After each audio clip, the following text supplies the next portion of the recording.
ஹல்லேலூயா, ஸ்தோத்திரம். வார்த்தைக்கு முன்னால் கடந்து செல்வோம், ஜெபம் பண்ணுவோம். ஜீவத்தண்ணீரே ஆவியானவரே, வற்றாத நதியாக வாரும் போதகரே. ஜீவத்தண்ணீரே ஆவியானவரே, வற்றாத நதியாக வாரும் போதகரே. வறுமையா போதகரே, வற்றாத ஜீவ நதியாக. வறுமையா போதகரே, வற்றாத ஜீவ நதியாக. ஜீவ தண்ணீரே ஆவியானவரே, வற்றாத நதியாக வாரும் போதகரே. போகும் இடமெல்லாம் ஆரோக்கியமே, பாயும் இடமெல்லாம் பரிசுத்தமே. போகும் இடமெல்லாம் ஆரோக்கியமே, பாயும் இடமெல்லாம் பரிசுத்தமே. சேரும் இடமெல்லாம் மாறுதலே, செல்லும் இடமெல்லாம் செழிப்புதானே. சேரும் இடமெல்லாம் மாறுதலே, செல்லும் இடமெல்லாம் செழிப்புதானே. ஜீவ தண்ணீரே ஆவியானவரே, வற்றாத நதியாக வாரும் போதகரே. ஜீவ தண்ணீரே ஆவியானவரே, வற்றாத நதியாக வாரும் போதகரே. வறுமையா போதகரே, வற்றாத ஜீவ நதியாக. வறுமையா போதகரே, வற்றாத ஜீவ நதியாக. ஆமென். ஆண்டவரே, அப்பா உம்மை துதிக்கிறோம், சோதரிக்கிறோம் கர்த்தாவே. இந்த வேளையிலும் கூட கர்த்தாவே அடிமையை உமது கரத்தில் தாழ்த்தி ஒப்பு கொடுக்குறேன் ஐயா. குயவன் கையில் உள்ள களிமண்ணை போல அடியாளை உமது கரத்தில் தாழ்த்தி ஒப்பு கொடுக்குறப்பா. உச்சி முதல் உள்ளங்கள் வர தகப்பனே, நீர் கர்த்தாவே சோதராண்டவர் மகிமையால் நிரப்பும்படியா செபிக்கிறேன் ஐயா. அடியாளை மறைத்து நீங்கள் வெளிப்படுங்கப்பா. பேசுறது நீங்களல்ல, நான் சொன்னீங்களப்பா, நீங்கள் பேசுங்கப்பா. சுயம் வெளிப்படாதபடி பாதுகாத்து கொள்ளுங்க தகப்பனே. மாம்சம் வெளிப்படாதபடி பாதுகாத்து கொள்ளுங்கப்பா. ஆவியானவர் பேசுங்க, நாங்கள் கேட்குறோம். ஒவ்வொருடைய இருதயங்களை திறந்தருளுங்க அப்பா. உம்மை துதிக்கிறேன் சோதரிங்க. ஒரு மன ஆவியை தாங்க காத்துக்கொள்ளுங்க. இயேசுவின் நாமத்தில் கிருபையுள்ள நல்ல பிதாவே, ஆமென். ஹல்லேலூயா. வாசிப்போம். ரூத்து 2ஆம் அதிகாரம்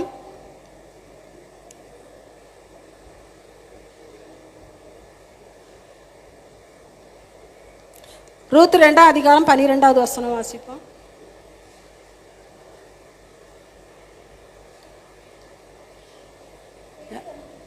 யாராவது எடுத்தவங்க வாசிங்க. 2:12.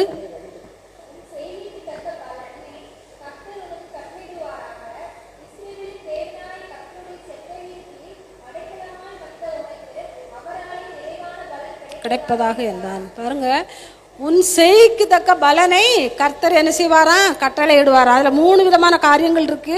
உன் செய்க்கு தக்க பலனை கர்த்தர் கட்டளை இடுவார். 2வது, அவருடைய செட்டின் கீழே அடைக்கலமா வந்த உனக்கு அவராலே நிறைவான பலன் என்ன செய்யுமா? கிடைக்குமா? அப்போ கர்த்தருடைய செட்டையின் கீழ் அடைக்கலமா வந்த நமக்கு ஒவ்வொரு நாளும் என்னது கிடைக்கும்? பலன் கிடைக்கும். வீணா நம்ம என்ன செய்ய மாட்டோம். ஒரு நாளும் ஆண்டவர் நம்மளை என்ன செய்ய மாட்டார்? வெறுமனே விட மாட்டார். அப்போ நம்ம செய்திக்கு தக்க பலனை என்ன செய்வாராம்?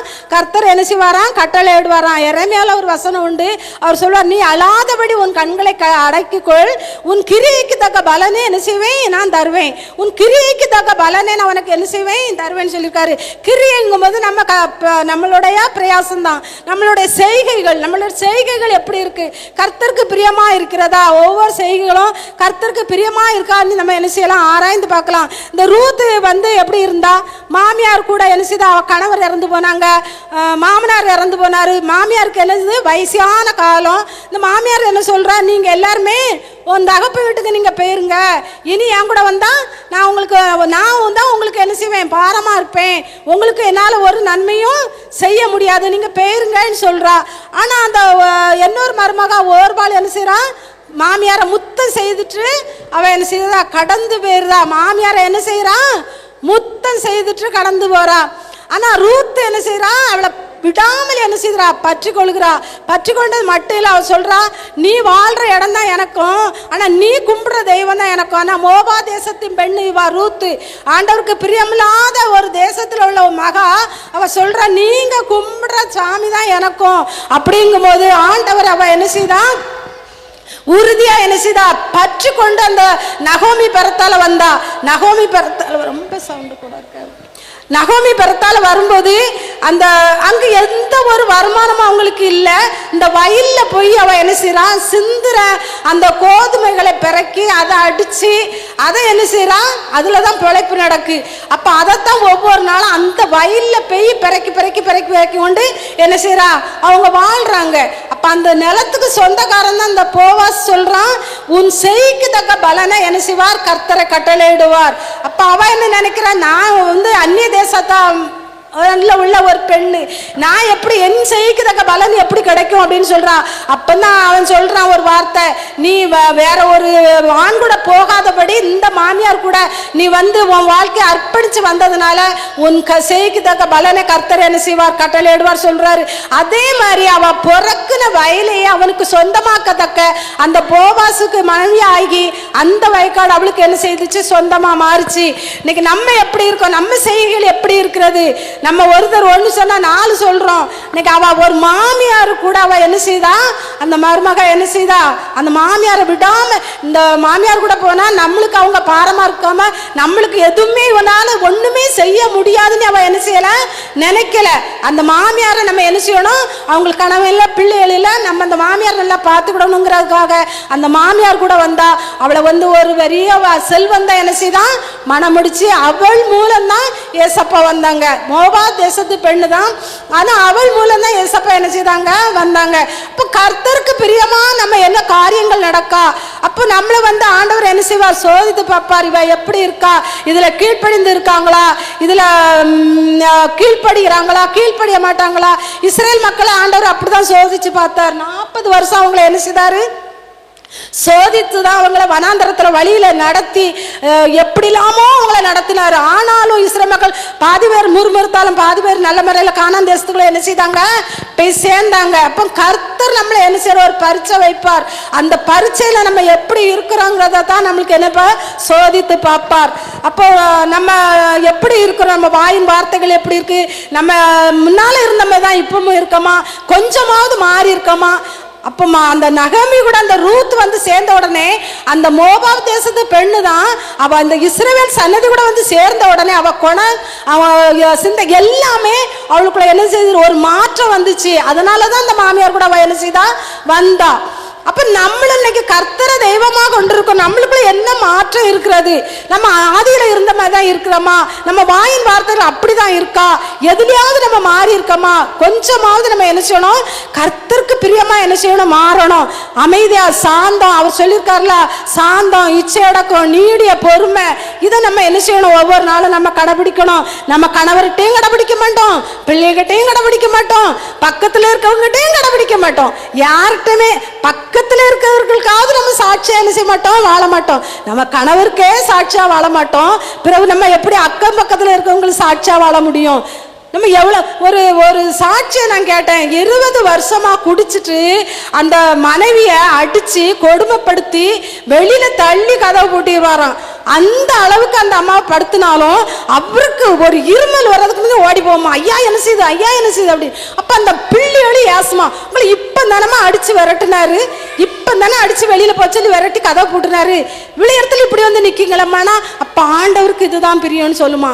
அப்படி நம்ம என்ன செய்யணும், இருக்கிறோமா இல்ல, நம்ம அவங்க ஊங்கிறதுக்கு நம்ம என்ன செய்யறோம், எகிரிருந்தோம். அப்ப ஆண்டவர் பாப்பார்ல, நம்ம ஆண்டவர்களை நம்ம ஆண்டவர் எப்படி நம்ம இருதயத்துல இருக்க முடியும்? நம்ம அந்த பொறுமையை நம்ம என்ன செய்யணும், கடைபிடிக்கணும். அப்பதான் கர்த்தர் நம்ம செய்யத்தக்க பலன் நம்மளுக்கு என்ன செய்யும், கிடைக்கும். 2வது ஒரு காரியம், 1 ராஜாக்கள் 1 ராஜாக்கள்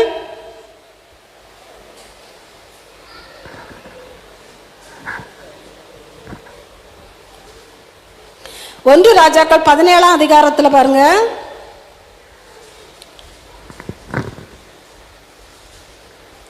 ஒரு விதவை எடுக்கலையா ஒரு தரம், 17ஆம் அதிகாரத்துல 12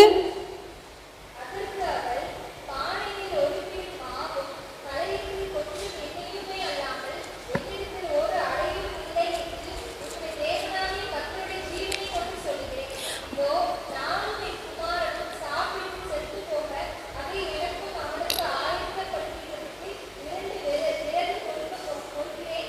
அதுக்கு அடுத்த வசனத்தை வாசி.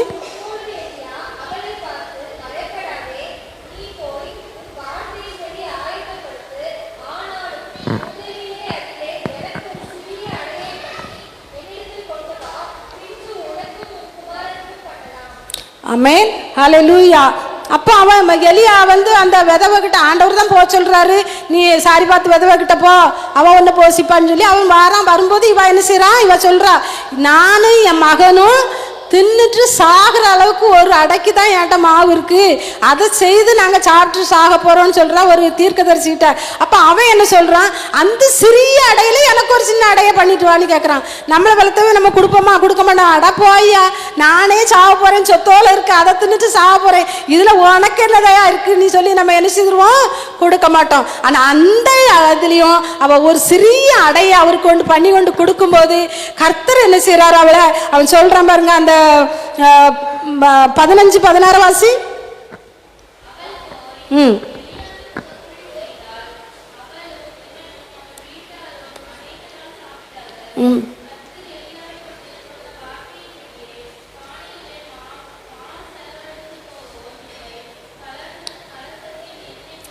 போகும் இல்லை, பார்த்தீங்களா? அப்போ கொஞ்சோல தான் இருக்கு. அந்த கொஞ்சோலையும் அவன் என்ன செய்யறா, ஒரு ஊழியக்காரனுக்கு என்ன செய்யறா, கொடுக்குறா. அப்போ அதில் கொடுக்கும்போது அவன் சொல்றான், நீ அதை பண்ணிட்டு வா, இந்த பஞ்சகாலம் முடியறது வரல கலசத்தில் எண்ணெயும் குறையாது, இதில் மாவும் என்ன செய்யாது, குறையாதுன்னு சொல்லி அவர் ஒரு தீர்க்க தரிசனமாக சொல்றாரு. அதே மாதிரி இவளை என்ன செய்யறா, பண்ணி கொண்டு கொடுக்குறா. ஆனால் அந்த காலத்தில் அப்படிலாம் என்ன செய்ய மாட்டாங்க, செய்ய மாட்டோம். ஏன்னு சொன்னா, ஆமா இருக்கதே என்கிட்ட 10 ரூபா தான் இருக்கு, இந்த 10 ரூபாயை நான் 2 ரூபா எனக்கு போக்குவரத்து காருக்கே என்ன செய்யாது, காணாது, நான் எங்க கொடுக்க அப்படின்னு நம்ம என்ன செய்துருவோம், போயிடுவாங்க. ஆனா கர்த்தர் என்ன சொல்றாரு, அந்த அப்படிப்பட்ட ஒரு ஆட்கள் வரும்போது அது ஒரு தூதரா கூட நம்ம என்ன செய்யலாம், இருக்கலாம்னு சொல்லுவாங்க. அன்னைக்கு நாங்கள் பஸ் ஸ்டாண்ட்ல நின்றுகிட்டு இருக்கோம். ஒரு நான் பெரும்பாலும் இந்த ஆம்பளை ஆட்கள் ஸ்டடி ஆட்கள் கொடுக்க மாட்டேன், ஏன்னு சொன்னா வாங்கிட்டு போய் குடிப்பாங்க அப்படின்னு கொடுக்க மாட்டேன். அன்னைக்கு பஸ் ஸ்டாண்ட்ல உட்கார்ந்துருந்தேன், ஒரு நல்லா இருக்காரு, ஆனால் வயசான ஆள் தான், சாரம் சாட்டம் நல்லா போட்டுருக்கு, நல்லா டீசெண்டாக தான் இருக்காரு. ஆனால் அவர் சொன்னார், நான் பர்ஸை தொலைச்சிட்டேன், எனக்கு பஸ்ஸுக்கு போகிறதுக்கு டிக்கெட்டுக்கு காசு இல்லாமல் ஒரு 20 ரூபா கொடுங்கன்னாரு. அப்போ நான் கொஞ்சம் யோசித்தேன். பிறகு இவர் இந்த 20 ரூபாய் வாங்கிட்டு போய் என்னது கூட கொஞ்ச காசை போட்டு குடிச்சிருவாரோ அப்படின்னு நினச்சேன். ஆனாலும் பஸ்ஸுக்குன்னு கேட்காரு, நம்ம ஒரு ஆலயத்துக்கு போகிறோம், ஒருவேளை ஆண்டவர் கூட தூதனாக அனுப்பலாம்ல, சரி என்னதான் கொடுத்துருவோம் அப்படின்னு சொல்லி நான் என்ன செய்தேன், ஜெபம் பண்ணி கொடுத்தேன். ஆண்டவரே இந்த காசு குடிக்கிறதுக்கு அந்த இடத்துக்கு பெயரக்கூடாது, அந்த குடிக்கிற இடத்துக்கு இந்த காசு பெயரக்கூடாது, இவன் பஸ்ஸுக்கு வச்சுப்பானோ அல்லது ஏதாவது ஒரு ஆகாரமாவது வாங்கி சாப்பிட்டு போட்டோம் அப்படின்னு ஜெபம் பண்ணி தான் நான் என்ன செய்தேன், கொடுத்தேன். அப்போ கர்த்தர் அதில் சொல்றாரு, நீங்க இந்த ஏழைகளுக்கு ஒரு ஏழைக்கு கொடுத்தாலே அவர் என்ன செய்யறாரு, ஆசீர்வதிப்பேன்னு தான் சொல்றாரு. அதே மாதிரி அந்த விதவை என்ன செய்தா, அந்த ஊழியக்காரனை கனம் பண்ணி என்ன செய்தா, ஒரு சிறிய அடைய கொடுக்கும்போது அந்த பஞ்சகாலம் முடிகிறது வரல அவளுக்கு என்ன செய்யலாம், அந்த பஞ்சம் அவளுக்கு இல்லவே இல்லை, நல்லா சாப்பிட்டு தாய்மான் நல்லா புஷ்டியான என்ன செய்தாங்க, காலத்தை கழிச்சாங்க. அப்போ நம்ம செய்யத்தக்க பலன் ஆண்டவர், அவ செய்யத்தக்க பலன் அவர் எனக்கு செய்தாரு, கொடுத்தாரு. அந்த ஒரு சின்ன அடையிலையும் கூட ஒரு சிறிய அடை அந்த ஊழியக்காரனுக்கு பண்ணி கொடுத்ததுனால அவ அந்த பஞ்சகாலம் முழுவதும் திருப்தி அவ என்ன செய்தா, சாப்பிட்டு இருந்தா. அவ முறுமுறுத்து அதை கொடுக்க மாட்டேன், அவ பஞ்சத்துல என்ன செய்திருப்பா, மரித்து போயிருப்பா. ஆனா அதை கொடுக்க கொண்டு அவ என்ன செய்தா, பஞ்சகாலம் முழுவதும் என்ன செய்தா, பிழைத்து கொண்டா. அதே மாதிரி தான் இன்னைக்கு நம்மளோட கையின் கிரிகள், நம்மளோட பிரயாசங்கள் அதே மாதிரி நம்மளுக்கு என்ன செய்யணும், இருக்கணும். நம்ம நினைக்க அந்த உண்மைதான். அந்த நாங்க போற சர்ச்சில் எல்லாம் எங்க அந்த சர்ச் வாசல் முன்னே நிறைய பேர் அந்த ஆம்பளையாளுக்க தான் நிற்பாங்க, எங்க கொடுப்பாங்க, நல்லா சத்தம் தான் போட்டு வருவேன், கொடுக்காதங்க இந்த ஆட்களுக்கெல்லாம், அது கால் கை முடமாயா இருக்குது, நல்லா தானே இருக்காங்க, ஏன் கொடுக்கீங்க, இதை வாங்கிட்டு போய் குடிக்க தான் செய்வாங்க அப்படின்னு. ஆனாலும் கேட்க மாட்டாங்க, நல்லா 10 ரூபாயா மாற்றி வச்சு எல்லாத்துக்கும் அப்படி கொடுத்துட்டு தான் வருவாங்க. ஆனாலும் கர்த்தர் அதை பார்த்து கொண்டு இருக்கிறார், அவர் செய்யறது அவரு, நம்ம கொடுக்கறது நம்ம கடமை. என்ன ஏழை எளியில் கொடுக்கும்போது கர்த்தர் அதை என்ன செய்ய பார்த்து கொண்டு இருக்கிறார். இந்த சிறியவனுக்கு ஒரு கலசம் தண்ணி கொடுத்தா நான் அதை என்ன செய்வேன், உங்களை ஆசீர்வதிப்பேன்னு தான் சொல்லி இருக்கிறாரு. அதே மாதிரி தான் நம்ம செய்கைகள் அதே மாதிரி என்ன செய்யணும், இருக்கணும். நமக்கு ஆண்டவரோட பிள்ளைகள், நம்ம கைகள் என்ன செய்யணும், வாங்குற கையா என்ன செய்யக்கூடாது, இருக்கவே கூடாது ஒரு நாளும்.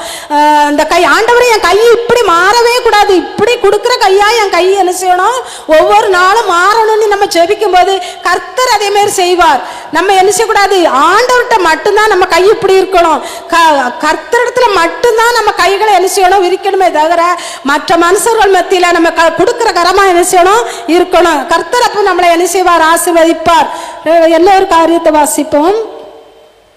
யோசுவா 2ஆம் அதிகாரம், யோசுவா 2ஆம் அதிகாரம் 1-5.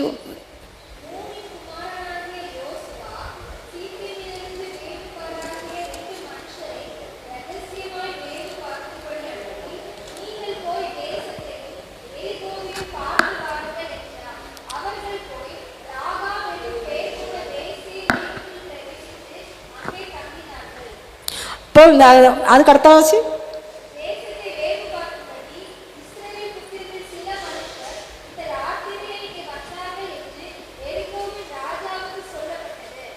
அப்பொழுது வாசி வாசி.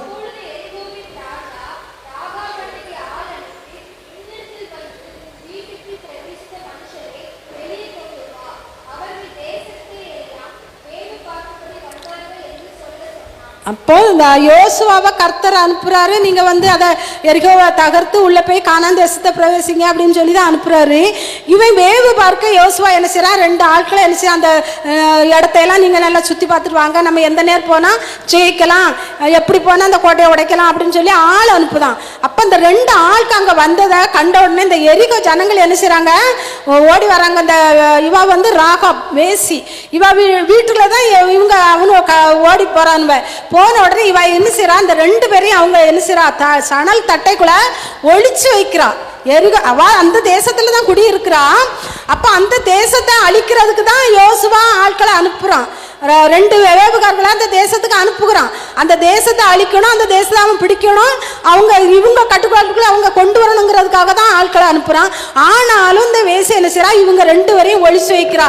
அந்த ஜனங்கள் இவங்களை கொல்லாதபடி, அவங்கள பிடிக்காதபடி இவ என்ன செய்யறா, ஒளிச்சு வச்சு என்ன செய்யறா, காப்பாத்தி இவ என்ன செய்யறா, அனுப்பி விட்டுருதா. இவங்க 2 பேரும் என்ன செய்யறாங்க, தப்பிச்சு வந்துருந்தாங்க. அப்ப இந்த யோசுவாட்ட வந்து சொல்றாங்க, இந்த ராகாப்புங்கிற வேசி தான் எங்களை என்ன செய்தான் பாதுகாத்து ஒளிச்சு வச்சு எங்களை அனுப்புனான்னு சொன்ன உடனே, அப்ப இந்த சண்டை வருகிற நேரத்துல, யுத்தம் வருகிற நேரத்துல அந்த வேசின் வீட்டை என்ன செய்றாங்க, அந்த வீட்டாரையும் அந்த வீட்டுல உள்ள அனைவரையும் என்ன செய்றாங்க, பாதுகாத்து வெளியில கொண்டு வந்து என்ன செய்றாங்க, விட்டுருந்தாங்க. அப்போ அவ என்ன செய்றா, அந்த தேசத்துல தான் அவ குடியிருக்கிறா. அப்ப அந்த தேசத்துக்கு தான் அவ விசுவாசமா இருக்கணும்.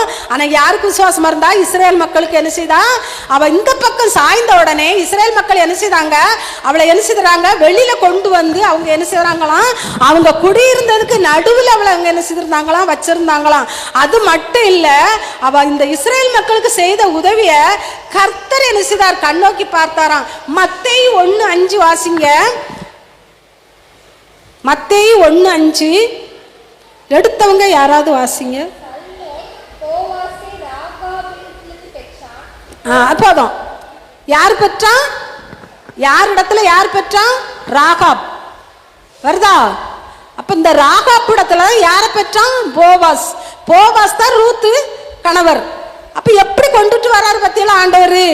அப்போ இந்த வேசி அவளை காப்பாத்தினதுனால அவளை இஸ்ரேல் மக்களுக்கு நடுவில் வச்சதும் காணாதுன்னு சொல்லி அவளை என்ன செய்திருக்காரு, ஏசப்பா பிறந்த ஒரு சன்னதியில இவ பேர் வர்ற அளவுக்கு என்ன செய்தார், ஆண்டவர் கொண்டு வந்திருக்காரு. இவ ஒரு வேசி தான், ஆண்டவருக்கு அருவருப்பானவ தான். ஆனா இஸ்ரேல் மக்களை சார்ந்து கொண்டதுனால அவளுக்குள்ள அந்த என்னது வந்துட்டு, அந்த குணங்கள், அந்த சிந்தை, அந்த எல்லாமே வந்ததுனால ஏசப்பா இவ சன்னதியில இருந்து வர்றதுக்கு ஆண்டவர் என்ன செய்தார், வந்தார். அப்ப நம்மளோட கர்த்தர் நம்ம செய்கைகள் எப்படி இருக்கு, நம்மளை என்ன செய்யணும், கர்த்தருக்கு பிரியமான செய்கைகள் செய்யும் போது கர்த்தர் கண்டிப்பா நம்மளை என்ன செய்வார், ஆசீர்வதிப்பார். ஒரு நாள் நம்மளை தள்ளி விடுற தேவன் அல்ல, ஆசீர்வதியாமல் இருக்கிற தேவன் அல்ல, அவர் நம்மளை வருத்தப்படுத்தி பார்க்கிற தேவன் அல்ல, நம்மளை அழ வச்சு பார்க்கிற தேவன் அல்ல. நம்ம ஒரு சொட்டு கண்ணீர் வடிச்சா அடுத்தால 2 சொட்டு கண்ணீர் வடிக்கிற தேவன். ஏன்னு சொன்னா மார்த்தாள் மரியாள் தம்பி செத்துருக்கும் போது அவங்க அழும்போது இவர் என்ன செய்தார், கண்ணீர் விட்டார். வசனம் இருக்கு, அவர் கர்த்தர், நம்மளை உண்டாக்கிறவர், அவர் என்ன செய்யறாரு, கண்ணீர் வடிக்கிறாரு. அப்ப நம்மளுக்கு அதே மாதிரிதான், மார்த்தாள் மரியாளுக்கு மட்டும்தான் கண்ணீர் வடிப்பாரா, நம்மளையும் அவர் உண்டாக்கி இருக்காரு, அவர் பிள்ளையா நம்மளை ஏற்றுக்கொண்டார். அப்ப நம்ம வருத்தப்படும் போது அவரும் என்ன செய்யறார், வருத்தப்படுறார், அனுமதிக்கிறார். அவ்வளவுதான். யோபுக்கு அனுமதிச்சார்ல, அதே மாதிரி நம்மளுக்கும் என்ன செய்யறார், அதை அனுமதிக்கலன்னா நம்மளும் என்ன செய்ய மாட்டோம், சீர் பொருந்த மாட்டோம். நம்மளும் என்ன செய்வோம்? எகிரிடுவோம். நம்மளுக்குள்ள என்னது வந்துடும்? எல்லாம் வந்துடும். பெருமை வந்துடும், எல்லாமே வந்துடும். அதனால தான் கர்த்தர் நம்மளை என்ன செய்திருக்கார்? ஒரு கண்ட்ரோலுக்குள்ள நம்மளை என்ன செய்தார்? வைத்திருக்கிறார். எப்படி நம்ம இஸ்ரேல் மக்கள் கானான் தேசத்தை சுதந்திரிக்கிறதுக்கு எவ்வளோ கஷ்டத்தை அனுபவிச்சாங்களோ அதே மாதிரி தான் நம்மளும் என்ன செய்ய முடியும்? பரலோகத்துக்கு போகணும்னு சொன்னா இந்த கஷ்டங்கள் எல்லாம் நம்ம அனுபவிச்சு தான் ஆகணும். நம்ம இது வேண்டாம், எனக்கு இந்த பாடு வேண்டாம், இந்த கஷ்டம் வேண்டாம்னா நம்ம கானான் தேசத்துக்குள்ள என்ன செய்ய முடியாது? பிரவேசிக்க முடியாது. பரலோகத்துக்குள்ள என்ன செய்ய முடியாது? போக முடியாது. நம்ம அதுக்காக தான் பிரயாசப்படுறோம். நம்ம இந்த பூலோகத்தில் உள்ள வருமானத்துக்காக மட்டும் அல்ல, நம்ம கர்த்தரோட எப்பவும் நம்ம என்ன செய்யணும்? இருக்கணுங்கிற ஒரு உணர்வோட தான் நம்ம கர்த்தரை தேடிக்கிட்டு வரோம். அல்லனா நம்ம இவ்வளோ கஷ்டத்தை நம்ம என்ன செய்ய மாட்டோம்? அனுபவிக்க மாட்டோம். இந்த கஷ்டங்கள் பாடுகளை அனுபவிக்கிறோன்னா ஒரு நாள் இல்லாட்டு ஒரு நாள் நான் என்ன செய்வேன்? கர்த்தரோட இருப்பேங்கிற ஒரு உணர்வு. அதனால தான் நம்ம இவ்வளோ கஷ்டங்களையும் பாடுகளையும் நம்ம என்ன செய்து விட்டுருக்கோம்? சகித்து கொண்டிருக்கோம். இந்த ராகாப்பு எவ்வளோ கஷ்டப்பட்டிருப்பா, எவ்வளோ பாடுபடுத்திருப்பாங்க. அவங்க ரெண்டு பேரும் வந்தவங்களை நீ எப்படி வெளியில விடலான்னு சொல்லி அவளை என்ன செய்யிருப்பாங்க? சித்திரவதை பண்ணியிருப்பாங்க. ஆனாலும் அவ என்ன செய்யல? அவங்கள காட்டி கொடுக்கல. அவ என்ன செய்யலாம்? பரனுக்கு மேல அந்த தட்டைக்குள்ள ஒளிச்சு வச்சு காப்பாத்தினாலும். அப்ப அவளோட செய்கை, அப்ப ஒரு 2 இஸ்ரேல் மக்களை காப்பாத்தினதுக்காக அவளுக்கு ஆண்டவர் இஸ்ரேல் கோத்திரத்துல என்ன செய்தாரு? பேரை கொடுத்தாரு. அவளை என்ன செய்வார்? பெருமைப்படுத்தினாரு. அதே மாதிரி தான் நம்மளையும் இன்னைக்கு கர்த்தர் என்ன செய்வார்? ஆசீர்வதிப்பார். கண்டிப்பா ஒரு நாள் கண்டிப்பா என்ன செய்வார்? கர்த்தர் நம்மளை ஆசீர்வதிக்காம விடவே மாட்டார். அடுத்த ஒரு வசனம் வாசிப்போம். நீதிமொழிகள் 31:28 இருந்து.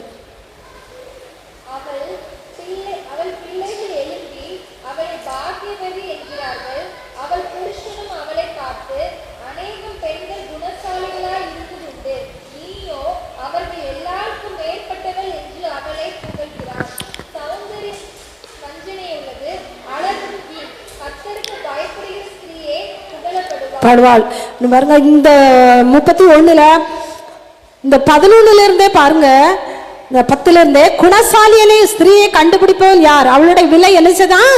முத்துக்களை விலை உயர்ந்ததான். குணசாலியான ஸ்திரீ. அடுத்தால சொல்லியிருக்கு, அவள் உயிரோடு இருக்க நாளெல்லாம் அவனுக்கு தீமையே இல்லை, நன்மையே செய்கிறாள். அப்ப குணஸ்திரியான ஸ்திரீ என்ன செய்வாளாம்? கணவருக்கு தீமை செய்ய மாட்டாளாம். அவ என்ன செய்வாளாம்? நன்மையே செய்வாளாம். அப்ப அந்த நன்மை செய்யும் போதுதான் அவ என்ன செய்யறா? புகழப்படுறா. அது மட்டும் இல்ல, அவ ஆட்டு மயிரையும் சணலையும் தேடி தேடி அவ என்ன செய்யறாளாம்? கைகளால உற்சாகத்தோடு அவ என்ன செய்யறா? வேலை செய்கிறா. அது மட்டும் இல்ல, அதிகாலையில இருட்டோட எழுந்து அவ என்ன செய்யறா? வேலை செய்யறா. இன்னைக்குள்ள காலத்துல நம்ம பார்த்தோம்னா எத்தனை மணி வரல தூங்குறோம்? வேலைக்கு போறவங்க காலையில எழும்புறோம். ஆனா மற்றவங்க எப்படி எத்தனை மணி வரல தூங்குறோம்? அதிகாலையில் எழும்புறோமா? தேடுகிறோமா? அந்த காலத்துல ஒரு பழமொழி சொல்லுவாங்க, பிந்தி படுத்து முந்தி எழும்பணும் பெண்ணானவள் அப்படின்னு சொல்லுவாங்க. எப்படி படுக்கணுமா? எல்லாரும் படுத்தவரை படுத்துட்டு எல்லாரும் எழும்பதுக்கு முன்னால எழும்பிடணும்னு சொல்லுவாங்க.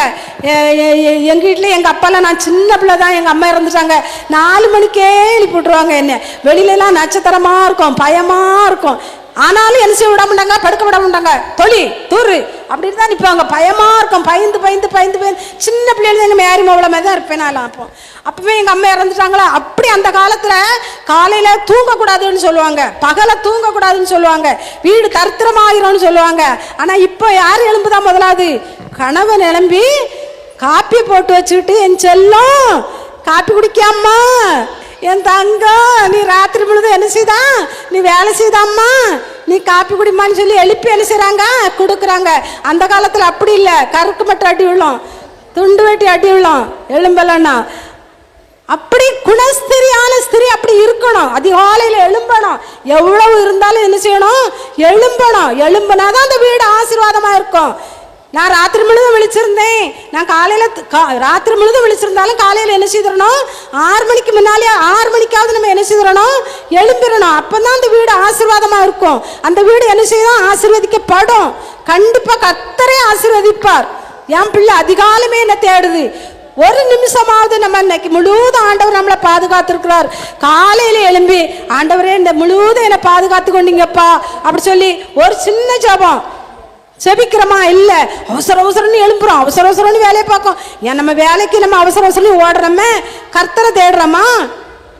நம்ம பிள்ளைகளுக்காக நம்ம தான் தரப்புல நிக்கணும், நம்ம கணவருக்காக நம்ம தான் தரப்புல நிக்கணும், நம்ம குடும்பத்துக்காக நம்ம தான் தரப்புல நிக்கணும்.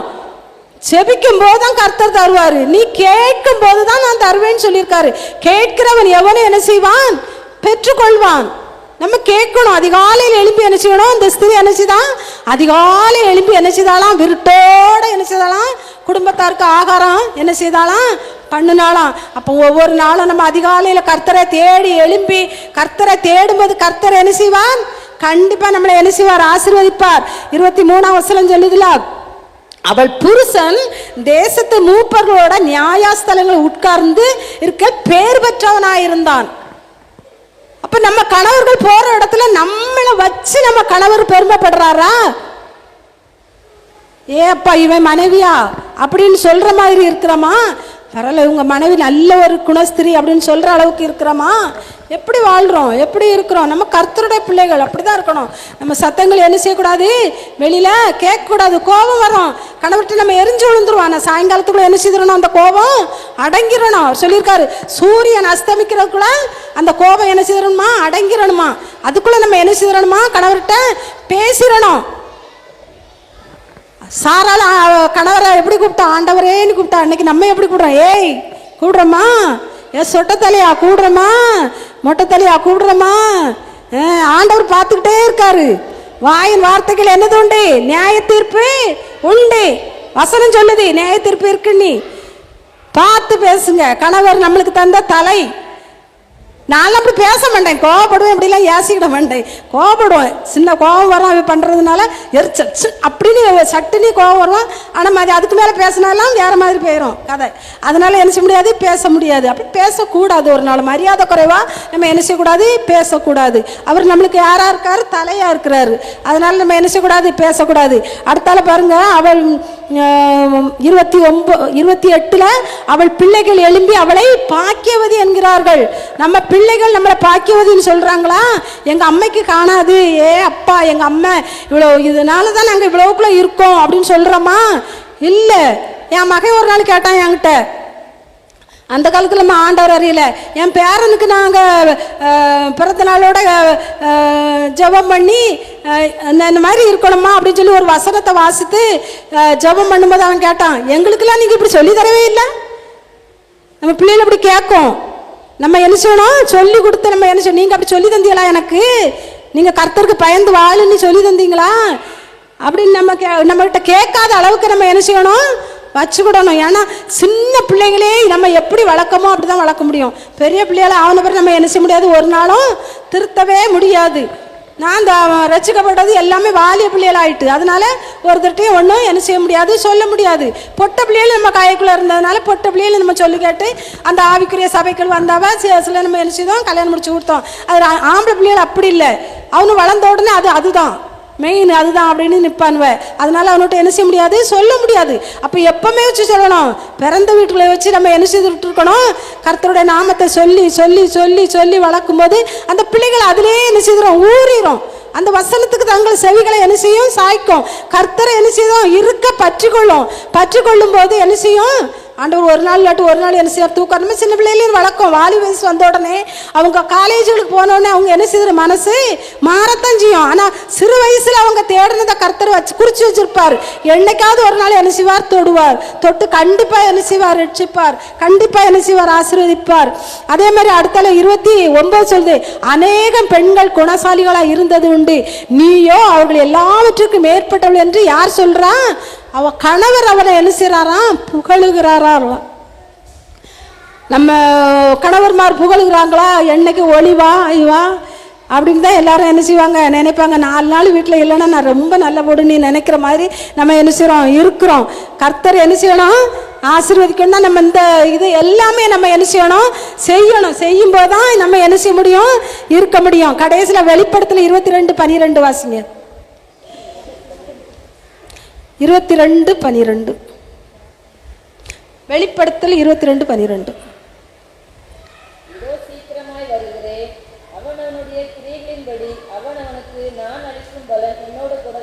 எப்படி வருதா? எப்படி வருது? அவரோர் கையின் கிரியை நம்ம செய்க்கு தக்க பலனு எங்கிருந்து வருது? கர்த்தரிடத்துல இருந்து வருது, மனுஷரிடத்துல இருந்து வரல. இன்னைக்கு நம்ம பூமியில எதை விதைக்கிறோமோ அதை தான் நம்ம பரலோகத்துல அறுக்க போறோம். இங்க எதை செய்யறோமோ அதை அவர் அங்க என்ன செய்திருப்பாரு, எழுதி வச்சிருப்பாரு. நம்ம நிறைய தான தர்மம் கொடுத்துட்டால என்ன செய்ய மாட்டாரு, பார்க்க மாட்டாரு. என்ன ஒரு வசனம் எழுதி வச்சிருந்தேன், அப்போஸ்தலர் கொர்நேலியுவை வச்சு எழுதியிருந்தேன். அப்போஸ்தலர் 10ஆம் அதிகாரம் எடு. அப்போஸ்தலர் 10:1. பட்டாளம் எண்ணப்பட்ட பட்டாளத்திலே நூற்றுக்கதிபதியாகிய கொர்நேலியு என்னும் பேர் கொண்ட ஒரு மனுஷன் செசரியா பட்டணத்திலே இருந்தான்.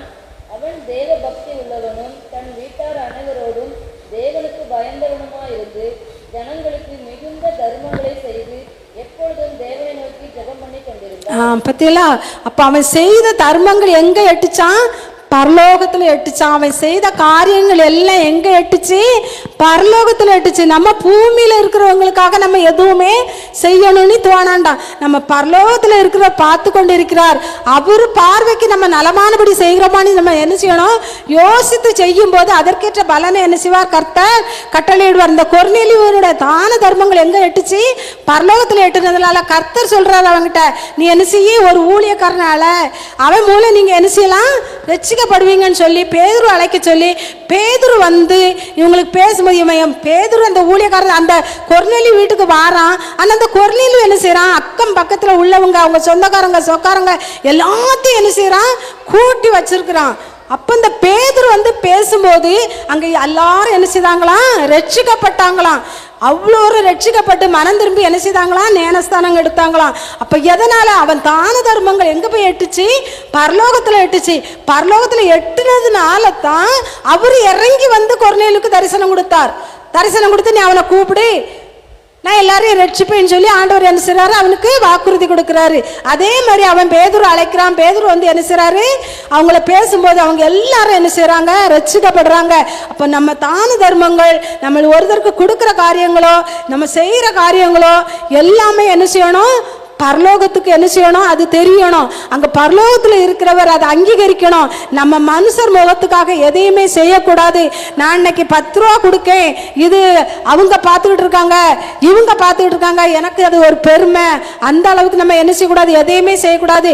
என் கர்த்தர் பார்த்து கொண்டு இருக்கிறார். எனக்கு பரலோகத்துல பொக்கிஷத்தை நான் என்ன செய்யறேன், சேர்த்து வைக்கிறேன். பூமியில பொக்கிஷத்தை என்ன செய்யாதங்க, சேர்த்து வைக்காதங்க. அது என்ன செய்யும், துருபிடிக்கும், அது அழிஞ்சு போவோம். நீங்க பரலோகத்துக்கு என்ன செய்யுங்க, பொக்கிஷங்களை என்ன செய்யுங்க, சேர்த்து வைங்கன்னு சொல்லியிருக்காரு. பரலோகத்துக்கு பொக்கிஷங்கள் இதுதான், தான தர்மங்கள் தான், உதவிகள் தான். இக்கட்டு நேரத்தில் உதவி செய்கிறது எவ்வளோ பெரிய காரியங்கள். ஒருத்தன் கஷ்டப்படுறானா அந்த அவங்களுக்கு உதவி செய்யறது எவ்வளோ பெரிய நல்ல காரியங்கள். அதை எல்லாம் கர்த்தர் என்ன செய்கிறார், பார்த்து கொண்டு இருக்கிறார். பார்த்து கொண்டு இருந்து அந்த செய்திக்கு தக்க பலனை தான் அவர் என்ன செய்வாராம், வெளிப்படுத்தல் 22ஆம் அதிகாரத்தில் 12வது வசனம் சொல்லுது, உன் செய்கைகளுக்கு தக்க பலனை நான் என்ன செய்வேன், உனக்கு கொண்டு வந்து சேர்ப்பேன்னு சொல்லியிருக்காரு. அப்ப இந்த கொர்நேலியு செய்த தான தர்மங்கள் பரலோகத்துல எட்டுச்சு. அங்கிருந்து அந்த கொர்நேலியோட பலன் என்ன செய்துச்சு, கர்த்தரோட இறங்கி வந்தது. நம்மளும் அதே மாதிரி செய்யும் போது நம்மளுக்கும் அந்த பலனை கர்த்தர் என்ன செய்வார், கட்டளையிடுவார். கர்த்தர் நம்மளை ஆசீர்வதிப்பார். நம்ம செய்கள் கர்த்தருக்கு பிரியமா இருக்கட்டும். நம்ம பேச்சுகள் வார்த்தைகள் அவரோட வருகை வெகு சீக்கிரம். அன்னைக்குல ஒரு அம்மா பேசினாங்க, 5 வருஷமோ 10 வருஷமோ அவ்வளோதான் கர்த்தரோட வருகை. ஏன்னு சொன்னால் நம்ம பைபிளில் குறித்து வச்சிருக்கிற மாதிரி நடந்துக்கிட்டே இருக்கு. அதனால கர்த்தரோட வருகை வெகு சீக்கிரம் இருக்கும். அக்கிரமங்களும் நிறைய பெருகி நிற்கி.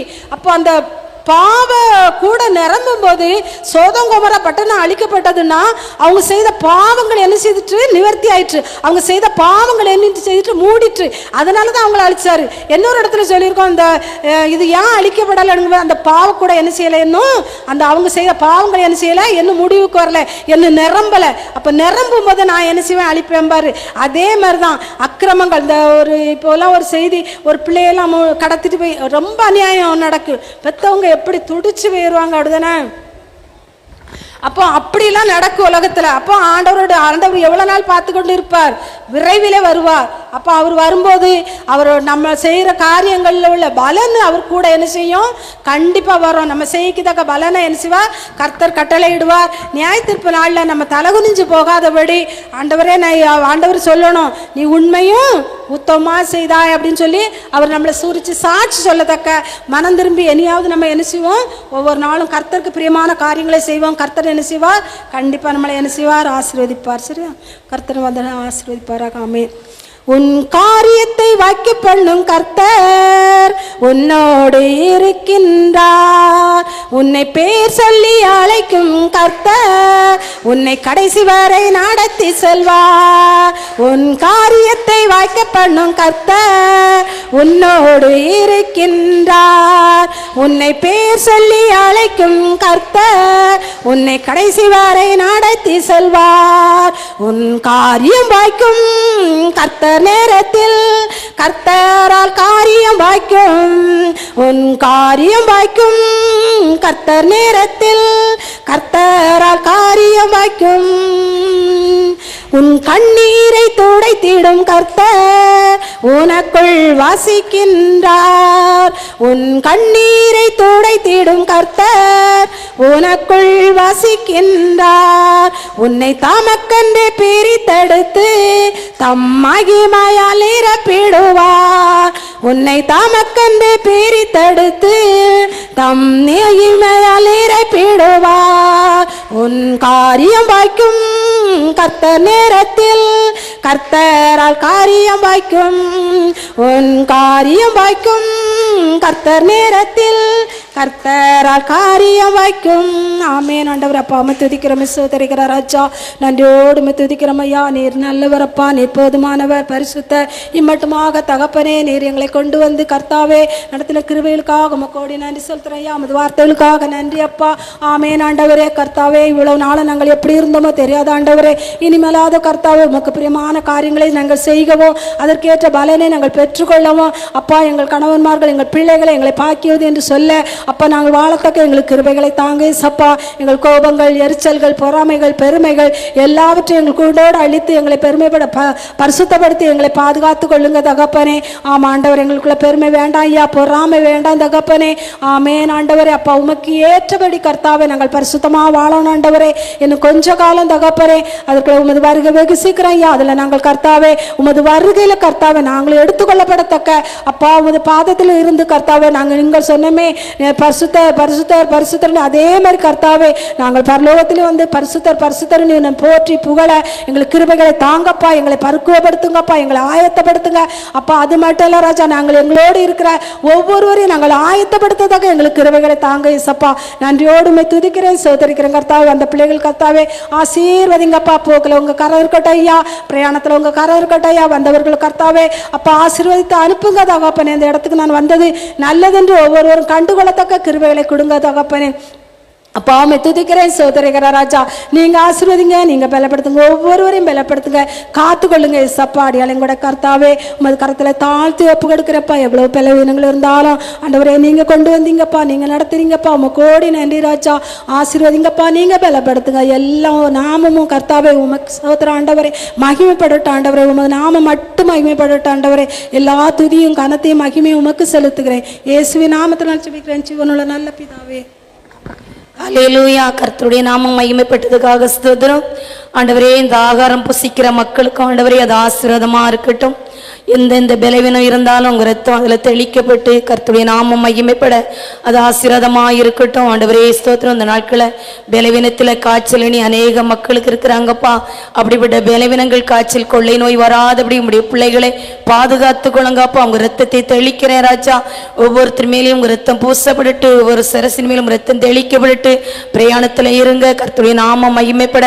என்ன நோக்கத்தோடு என்ன எதிர்பார்ப்போடு வந்தாங்களோ இந்த இடத்துக்கு வந்த வண்ணமா போகாத அளவுக்கு என் தேவனாய கர்த்தர் நீர் ஆசீர்வதித்து பிள்ளைகளுடைய சந்தோஷமா மகிழ்ச்சியாக கடந்து போக உங்களுடைய காக்கும் பரிசுத்தக்கரம் ஒவ்வொரு குட்டி பிள்ளைகளோட, வாலிய பிள்ளையோட, சகோதரன் சகோதரியோட பிள்ளைகளோடு இருக்க முடியாத செவிக்கிறப்பா. என் தேவனாய கர்த்தர் நீர் அப்படி செய்ததுக்காக நன்றி. பிரயாசப்பட்டு ஆண்டவரே துதிக்கிறேன். செவித்து தாங்கி ஆண்டவரே செவித்து வருகிற ஒவ்வொரு குடும்பத்தோட பிள்ளைகளோட இருந்து நீங்க ஆசீர்வதிங்கப்பா. மீதியான வேலையை அப்பாவுடைய பாதத்துல ஒப்பு கொடுக்கிறேன்ப்பா.